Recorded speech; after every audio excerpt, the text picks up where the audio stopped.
This is Brian's life, as we'll be talking and listening to his story about how he overcame abuse, trauma and pain and turned it around to make it something positive. Let's go.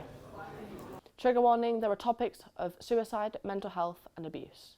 Brian Roy grew up in a children's home in Tudhoe Village, a place he should have felt safe and cared for. Unfortunately, the years of mental and physical abuse meant that he couldn't have been further from the truth. I sat down with Brian as he recounted one of these times that has sat with him for over half a century. The first abuse that occurred, I must have been about 6 or thereabouts, and I was actually on a rocking horse in the baby's playroom. And from the corner of my eye, I saw this giant of a man walking across and hobnail boots, and I recognised him as Mr. T.H., and he was the boiler man. It was to take me and grab me by the scruff of the neck, off the horse, out of the playroom, across the yard, and down into the boiler house, where he opened the boiler furnace itself and held me by the scruff of the neck and put his hand on the back of my trousers and went to throw me in. So he was launching me into the fires of hell, as I discovered later. And naturally, I became absolutely paralysed with fear. And it obviously did catch up with me, but because it was so normal to have this abuse on a daily basis, I didn't look at it like it was abuse. It was what it was. As I came out the orphanage, we were put into a hostel in Jesmond, Newcastle, and I was getting snippets of information that I had 2 brothers that were in the orphanage when I was there, but I never got to meet them. And then I got, some time after that, I got information that one of the brothers, John, who was 16, had actually committed suicide. He hung himself. Oh, I'm sorry. I want to give Brian some time to collect himself.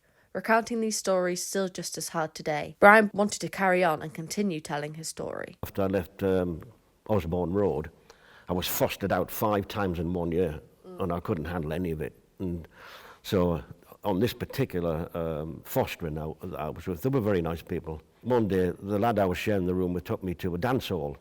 You know, I'd never heard this music before. I'd never heard of a dance hall. When the slow dances came on, I felt somebody had got a hand and was squeezing the back of my head. And I said, no, I've got to get out of here. And I was now being a different person because I was back in the dormitory. I can't remember what happened, except I got on the bus and went home. So I thought, well, this world's not meant for me, and I'm not meant for it. It's time I left. And then I woke up in hospital.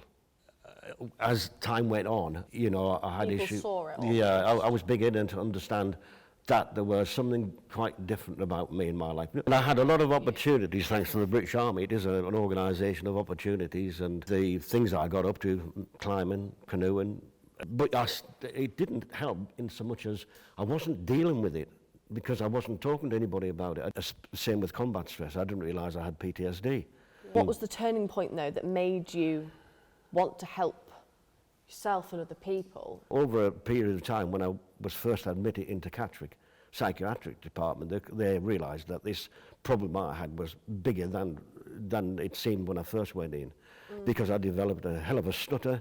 I couldn't walk in a straight line, and I didn't want anybody in my space. But in between all this mayhem, I think, right, I need to get involved with youth work and help direct some of these young lads and lasses who are wayward now, is to encourage them and give them, when you get out of bed in the morning, give them a focus, give them a reason to get out of bed, and give them a focus, a purpose in life. What would you recommend for young men who are struggling with mental health issues? Well, I think if you have got a problem and it's really banging your head, ask yourself, how's that come about and where can you go now? Find the root of the problem. Yeah, and then find out somebody that you trust or your family does, and just sit to be able to say, I actually want to talk to this person.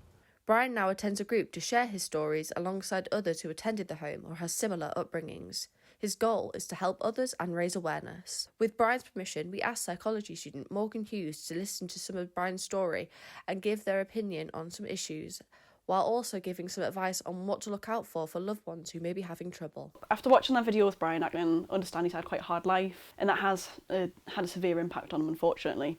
It's nice for people like Brian as well to help support other people who've been through similar situations and to maybe set up these groups themselves. I think it's important that people do see similarity in their situations, that if you've gone through something and you feel so alone with it, to find someone who's had even a semblance of a similar situation, it just allows the individual to maybe reach out more themselves. I can get help, I am capable, And I think it's very commendable for Brian to help others, and especially with everything that he's been through.